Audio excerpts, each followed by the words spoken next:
भागलपुर में भ्रष्टाचार की भेंट चढ़ा पुल। 1750 करोड़ का भ्रष्टाचार, कौन जिम्मेदार? टूट गया सुशासन बाबू का सपना। जबकि हम इसको बनाने के लिए हमने बहुत पहले तय किया था। भ्रष्टाचार का पुल, सियासत फुल।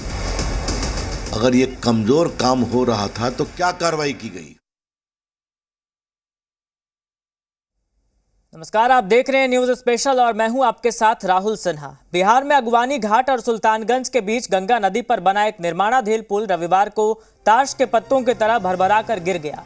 एक पुल जो मुख्यमंत्री नीतीश कुमार का ड्रीम प्रोजेक्ट बताया जा रहा था, 1750 करोड़ की लागत से बन रहा था, वो गंगा नदी में समा गया। एक पुल जिसका अगले कुछ महीनों में उद्घाटन की तैयारी थी, वो मिट्टी के ढेर की तरह गंगा नदी में ढह गया। वो पुल जिसका पिछले 9 साल से निर्माण कार्य चल रहा था, वो गंगा नदी की भेंट चढ़ गया।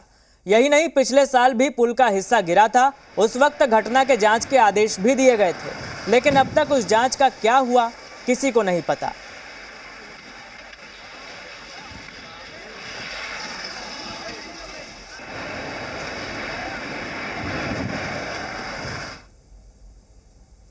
जी बिहार झारखंड की टीम ग्राउंड जीरो पर मौजूद है। हमारे संवाददाता ने यह जानने की कोशिश की कि आखिर कैसे बिहार सरकार की इस महत्वाकांक्षी योजना गंगा में समा गई। देखिए।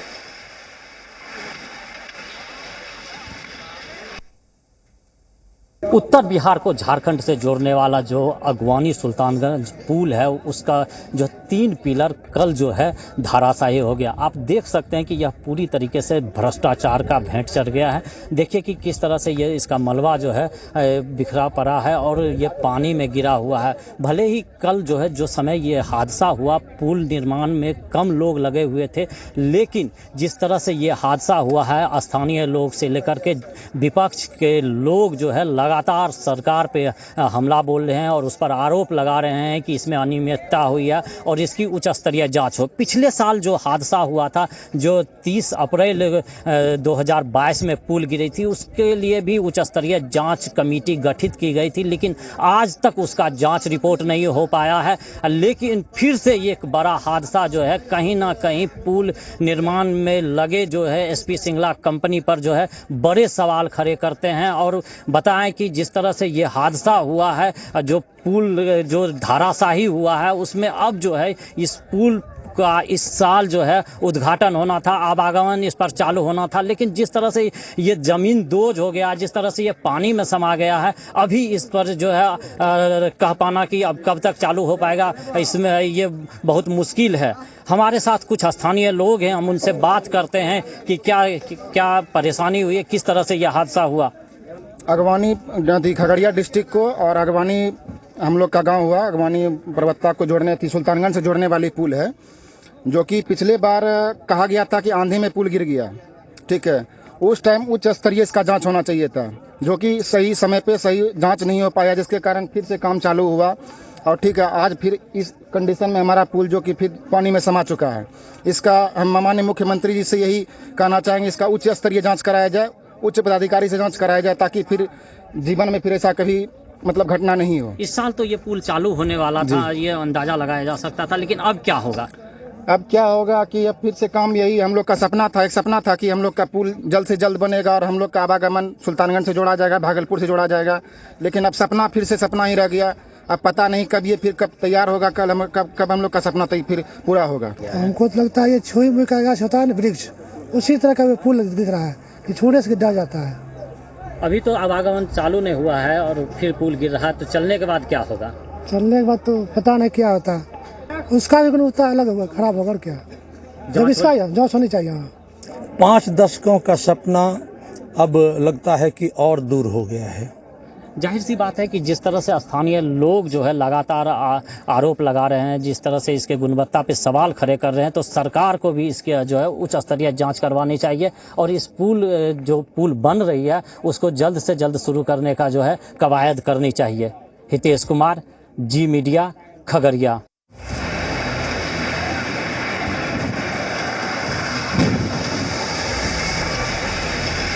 आपको दिखाते हैं, यही सुल्तानगंज अगवानी पुल है जिसका सबसे पहले शिलान्यास 2013 में नीतीश कुमार ने किया था। अब देख लीजिए कि इस गंगा नदी के बीचों बीच इसमें पाए हैं और इस पाए के ऊपर स्लैब ढाला जा रहा है और इसी में हम आपको आगे तक दिखा रहे हैं कि कैसे स्लैब इसमें ढाला जा रहा है और जो टेक्निक इसमें इस्तेमाल किया जा रहा है वो टेक्निक कहा जा रहा है कि बिल्कुल लेटेस्ट टेक्निक है और इस टेक्निक के सहारे इस ब्रिज का निर्माण हो रहा था। सुल्तानगंज से अगवानी घाट तक ये ब्रिज है और इसका अप्रोच पथ दोनों साइड का अगर आप देख लें तो लगभग ये 25 से 30 किलोमीटर का है और ये बीच में जो ब्रिज है इसकी दूरी लगभग 3.5 किलोमीटर कही जा रही है और सबसे बड़ी बात है कि 1750 करोड़ रुपए से की लागत से इस ब्रिज का निर्माण हो रहा था। हम आपको पूरा गंगा के अंदर से यह ब्रिज दिखा रहे हैं। इस ब्रिज को जरा गौर से देखिए कि इसके निर्माण में क्या त्रुटियां हैं वो भी आपको साफ दिख रही हैं कि किस तरह के इसमें सीमेंट लगाए गए, किस तरह के इसमें आयरन रड्स लगाए गए, कैसी गिट्टी लगाई गई कि ये ब्रिज आप देखेंगे कि ये जो आगे का हिस्सा है, ये आगे का हिस्सा दाहिने तरफ आपको दिखाना चाहते हैं, यही वो जगह है जो पाया नंबर 10, 11 और 12 है। ये तीनों पाया और इसके ऊपर के स्लैब गंगा के अंदर समाहित हो गए, गंगा के गर्भ में चले गए और सबसे बड़ी बात है कि ये जब हुआ सब लोग यहाँ देख रहे थे, लोग मोबाइल से इसकी तस्वीर बना रहे थे।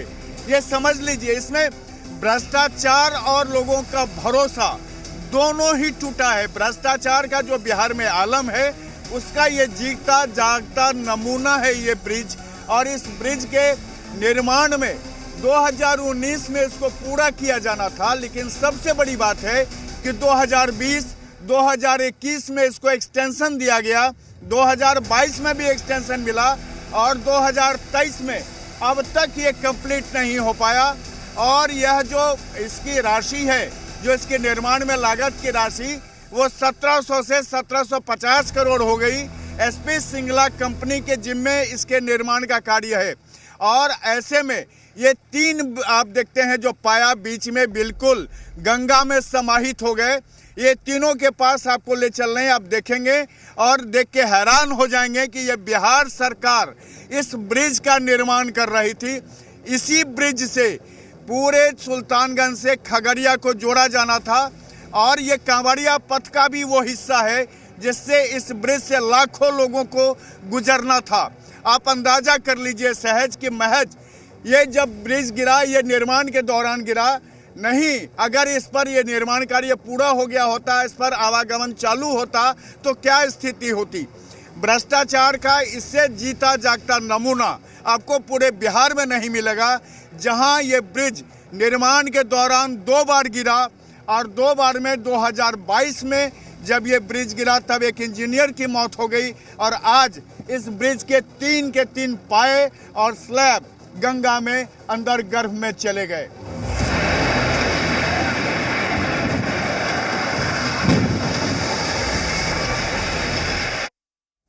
बिहार में गंगा नदी पर बन रहे पुल को अब फिर से बनाया जाएगा। पिछले 9 साल से जिस पुल को बनाया जा रहा था उसकी लागत 100 या 200 करोड़ नहीं बल्कि 1750 करोड़ रुपए थी।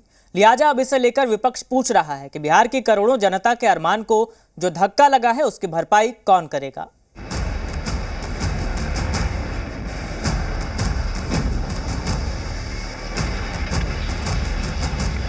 पहले से ही हम लोगों को शंका थी इसमें डिजाइन में फॉल्ट। आपके टीवी स्क्रीन पर जिस पुल का हिस्सा गंगा नदी में समाधि लेता नजर आ रहा है वो दरअसल चीफ मिनिस्टर नीतीश कुमार का ड्रीम प्रोजेक्ट है। भागलपुर में जो हुआ है अभी कुछ समय पहले एक बार और हुआ था तो उसी समय हमने कहा ऐसा क्यों हुआ है, और जबकि हम इसको बनाने के लिए हमने बहुत पहले तय किया था। हमने 12 में ही देखा, अब 14 से काम शुरू हुआ। अब जिसको भी दिया गया है एजेंसी, अब इतना देर क्यों हो रहा है। और एक गिर गया था तो उस समय भी हमने कहा था, 1 साल पहले की बात है। अब फिर जब 2 हो ये फिर गिरा है, कल ही हमको पता चला है तो तुरंत हमने विभाग के सब लोगों को कहा कि जा करके देख लीजिए और तुरंत एक्शन लीजिए। ये कोई तरीका नहीं, अब तक तो हो जाना चाहिए था जी। यानी सपना पूरा होने से पहले ही टूट गया। यही वो ब्रिज है जो यहाँ से सुल्तानगंज से अगवानी घाट तक जाना था, इसका अप्रोच रोड लगभग तैयार हो गया था और गंगा के गर्भ के बीच में जो स्लैब ढाले गए थे, जो पाया बनाया गया था, जो पिलर्स बनाए गए थे, वो 3 पिलर जो 10 नंबर, 11 नंबर और 12 नंबर की जो पिलर है, वो पिलर और उसके ऊपर का स्लैब पूरी तरह से गंगा के गर्भ में समा गया। और यहाँ के लोग, जिनको बहुत दिनों से ये आशा थी कि ये इस ब्रिज के बन जाने के बाद जो खगड़िया से सुल्तानगंज की दूरी है वो बिल्कुल कम हो जाएगी, वो फिर से इनका भरोसा टूट गया है। मुश्किल ये है कि इस पुल के साथ सिर्फ नीतीश कुमार का सपना ही नहीं टूटा है, बार बार गरीबी का रोना रोने वाले मुख्यमंत्री नीतीश कुमार के राज्य के गरीब लोगों का 1750 करोड़ रुपया भी डूब गया है। कठोर कार्रवाई होगी। माननीय मुख्यमंत्री जी घटना के बाद मुझसे काफ़ी डिटेल में उन्होंने जानकारी प्राप्त की और जैसा मैंने कहा उनका ड्रीम प्रोजेक्ट है और उस इलाके के लिए वरदान है। तो हम लोग आश्वस्त करते हैं विभाग की तरफ से, एक तरफ तो जो कार्रवाई होगी वो तो होनी है, क्लियर है, जैसा कि माननीय डिप्टी सीएम साहब ने कहा है कि कॉस्ट वगैरह भी वही बॉन्ड करेगा। अब सपना मुख्यमंत्री का है तो चर्चा भी उसी स्तर की हो रही है। बिहार में विपक्ष में बैठी बीजेपी के नेता सवाल पूछ रहे हैं, आखिर ये कैसा पुल है जो 9 साल से बन रहा था और तैयार होने से पहले ही गिर गया। ये नीतीश कुमार जी का भ्रष्टाचार दिख रहा है और नीतीश सरकार पूरी तरह इस पूरे भ्रष्टाचार में लिप्त है। और मैं तो कहता हूं कि नीतीश जी को जांच कराना चाहिए। हिम्मत है तो जांच तो कराइए, और कराएंगे ही नहीं क्योंकि पूरी तरह नीतीश कुमार जी इस पूरे खेल में लिप्त हैं। नीतीश कुमार जी इस पूरे भ्रष्टाचार में लिप्त। डिप्टी सीएम तेजस्वी यादव का कहना है कि उन्हें इस बात की आशंका पहले से ही थी। रिपोर्ट के आधार पर बाकी का जो आपका स्ट्रक्चरल जो डिज़ाइन था, खासतौर पे जितने सेगमेंट थे, सबको हमारे डिपार्टमेंट ने तोड़ा। और हमने यहाँ जवाब में भी 2 बार आप देखिएगा, विधानसभा के जवाब में भी बोला कि दुर्घटना होने के कारण क्षतिग्रस्त हो गया था, जिसकी जांच जो है आईआईटी रुड़की द्वारा कराकर पुनः उक्त स्पैन को तोड़कर नए सिरे से तैयार करने का कार्य प्रगति पर है। यानी हम लोगों को शंका थी, उसलिए कई जो इसमें सेगमेंट्स थे हम लोगों ने ध्वस्त कर दिया। यानी जिस पुल को बनाने का शुभारंभ खुद नीतीश कुमार ने 2014 में किया, उसे एक बार फिर से 2023 में बनाने की शुरुआत की जाएगी। दावा यह है कि पुल का ठेका जिस कंपनी को मिला था वही हर्जाना भी देगी और तो और कठोर कार्रवाई भी की जाएगी। दूसरी तरफ हम लोग नए सिरे से आईआईटी रुड़की की मदद से जो डिज़ाइन का रिपोर्ट आ रहा है हम लोग करके और नए सिरे से इस पर निविदा कर कार्रवाई करेंगे। पुल का हिस्सा गिरने के बाद बीजेपी नेताओं को लगता है कि पुल के इस खेल में भारी भ्रष्टाचार हुआ है और इसकी जांच होनी चाहिए।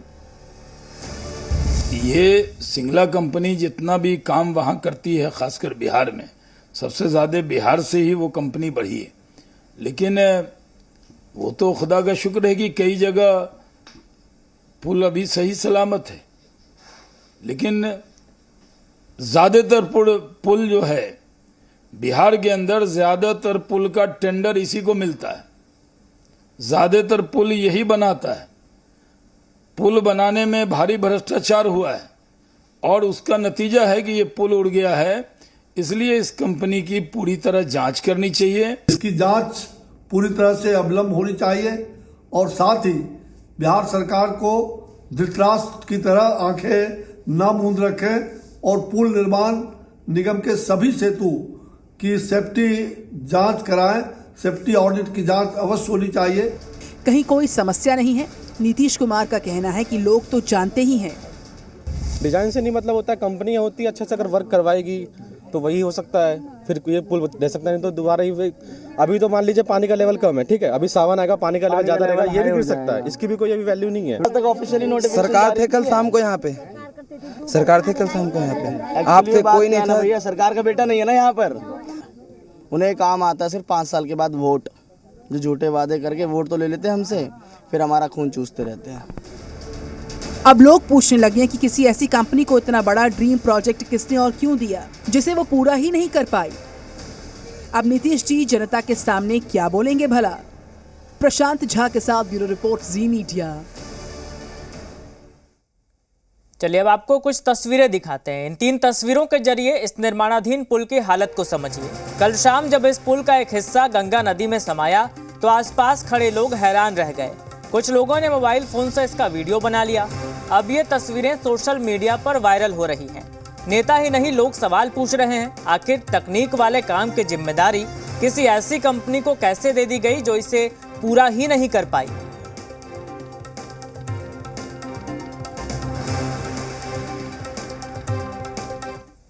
बिहार बीजेपी के नेताओं का कहना है कि ये पुल भ्रष्टाचार और कमीशन खोरी की भेंट चढ़ गया, जबकि नीतीश कुमार की पार्टी के विधायक भी मान रहे हैं कि कुछ तो गड़बड़ी हुई है। नीयत में जब खोट हो तो नीति कैसे सफल हो। बिहार के मुख्यमंत्री जी, आप इसी भ्रष्टाचारियों के साथ गलबहियां किए थे। 2014 में भी आपके साथ यही थे, और एक बार पुल सुल्तानगंज के तरफ गिरा था और आज पुल खगड़िया के तरफ गिरा। कई पुल पूर्णिया में भी गिरा। बिहार के अंदर ये कमीशन खोरी की प्रथा, गुणवत्ता विहीन काम और आपके मानसिकता, राजनीतिक और अस्थिरता के कारण प्रशासनिक अराजकता, भ्रष्टाचार चरम पर है, जिसकी परिणति दिखाई पड़ रही है। हम लोग तो उम्मीद लगाए हुए थे कि इस साल नवंबर या दिसंबर में इसका हम लोग शुभारंभ करवाएंगे, उद्घाटन होना था, लेकिन किन कारणों से ऐसी घटना घटी है तो अब जांच की बात है, एक टेक्निकल बात है। इसमें एक्सपर्ट से जांच होगी और पूर्ण जानकारी ली जाएगी, और जो भी दोषी होंगे दंडित होंगे, इसमें दो राय नहीं है। और वक्त हो चला है एक छोटे से ब्रेक का।